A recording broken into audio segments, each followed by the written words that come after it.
कारण राज्यातील शालेय पोषण आहारात 1800 कोटींचा घोटाळा झालेला आहे, असा ठाकरेंच्या शिवसेनेचे आमदार कैलास पाटील यांनी गंभीर आरोप केलाय।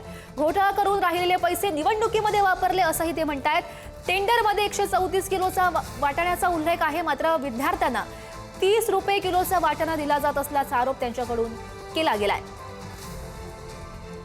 भ्रष्टाचारात किती अखंड बुडालेले सरकारमध्ये लोक आहेत त्याचं एक उदाहरण देतो मी।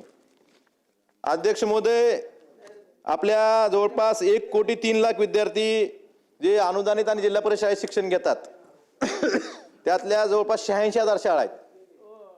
त्याचा शालेय पोषण आहार म्हणजे प्रधानमंत्री पोषण शक्ती योजना जे केंद्र सरकारची योजना आहे त्यामार्फत त्यांना पोषण आहार दिला जातो। आता जो पुरवठा झालाय पूर्ण राज्यात पुरवठा झालाय, कुठल्याही शाळेत तुम्ही बघा एकाही शाळेत हिरवा वाटाणा आलेला नाही, सगळीकडे पांढरा वाटाणा आलेला आहे। तो 30 रुपये किलोचा आहे।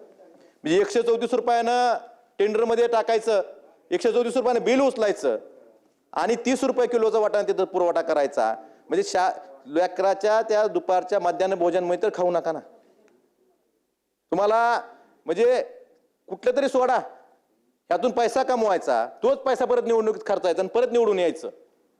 त्यामुळं माझी विनंती आहे मुख्यमंत्री महोदयांनी हा जो घोटाळा शालेय पोषण आहाराचा जवळपास 1800 कोटी रुपयाचा घोटाळा आहे, त्या ठिकाणी हिरवा वाटाणा टेंडरमध्ये असताना साधा वाटाणा म्हणजे पांढरा वाटाणा तिथं सप्लाय केला गेलेला आहे आणि ह्याची चौकशी झाली पाहिजे आणि ह्या जे दोषी आहेत हे दोषीवर कारवाई करा। हे बघा, शालेय पोषक आहारामध्ये इतका गोंधळ आहे आणि खूप घाणेरडं चाललंय, कोणाचंच लक्ष नाही। त्या अशा लोकांना, त्या पुरवठादारांना सगळे पाठीशी घालतायत। निकृष्ट आहेच व त्यामध्ये पुरवलेला दर्जा अत्यंत कमी आहे, क्वांटिटी आहे, क्वालिटी नाही आणि सगळं म्हणजे कोणच ठरलेल्या लोकांना हे सगळं काम दिलं जातं आणि खूप बोगसपणा आहे। अशा खूप तक्रारी आहे। कैलास पाटलांनी जे मांडलं त्यामध्ये नक्की 100% तथ्य आहे।